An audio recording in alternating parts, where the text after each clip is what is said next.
मैं अहमद शाह मसूद का बेटा हूं। मेरी डिक्शन में सरेंडर शब्द है ही नहीं। ये कहना है पंजशीर के शेर कहे जाने वाले अहमद मसूद का।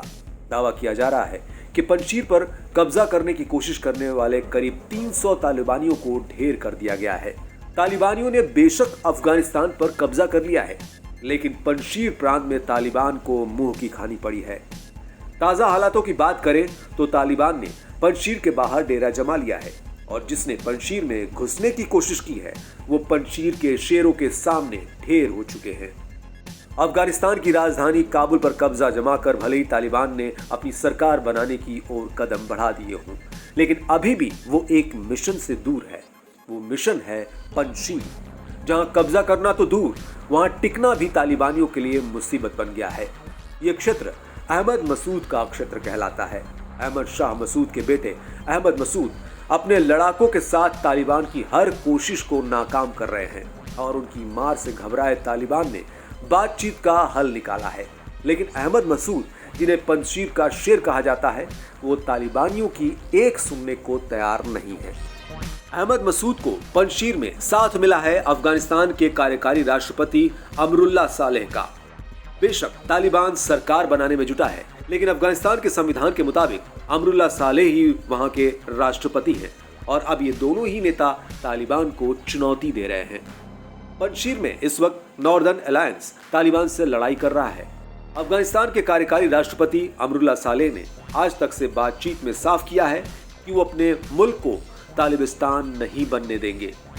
साथ ही कहा है कि अगर तालिबान जंग चाहता है तो जंग ही होगी। इससे तालिबान का सरदर्द बढ़ गया है। ये दोनों नेता नॉर्दर्न अलायंस के साथ मिलकर तालिबान को अफगानिस्तान से खदेड़ने की तैयारी में हैं। ऐसा हम इसलिए कह रहे हैं क्योंकि दोनों ही नेता दुनिया से समर्थन मांग रहे हैं।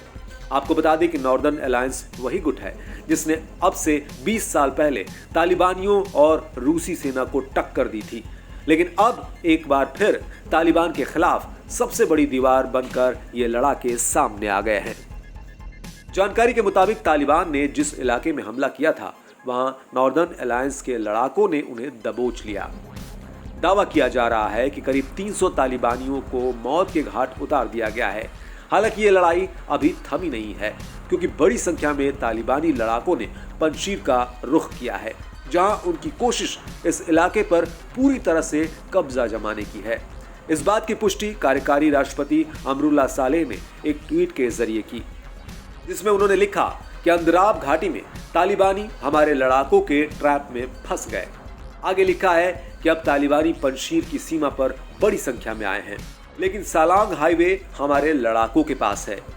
आपको एक जानकारी और दे दें कि बगलान में एक तरफ जहां अंदराबी लड़ाकों ने तालिबान की नाक में दम किया हुआ है, वहीं दूसरी ओर पंजशीर में अहमद मसूद अमरुल्लाह सालेह की अगुवाई में नॉर्दर्न अलायंस के लड़ाके तालिबान से लोहा ले रहे हैं। दावा यह भी किया गया है कि नॉर्दर्न अलायंस के लड़ाकों ने तालिबान की सप्लाई लाइन को भी काट दिया है, जिसके कारण तालिबानी फंस गए हैं। बेशक तालिबान के पास अमेरिकी हथियार आ जाने से उनकी ताकत और बढ़ गई हो, लेकिन पंजशीर के शेरों ने साफ कर दिया है कि अगर तालिबान आगे बढ़ेगा तो उसे मुंह तोड़ जवाब दिया जाएगा। इस बात से तालिबानी भी घबराए हुए हैं और तालिबान की ओर से अब बातचीत को जरिया बनाने के दावे किए जा रहे हैं। हालांकि तालिबान के लड़ाकों और उनके हथियारों के सामने पंजशीर कब तक टिकता है, और अगर दुनिया पंजशीर के साथ आ जाती है तो तालिबान के पास मुल्क से भागने के सिवा और कोई रास्ता नहीं बचेगा।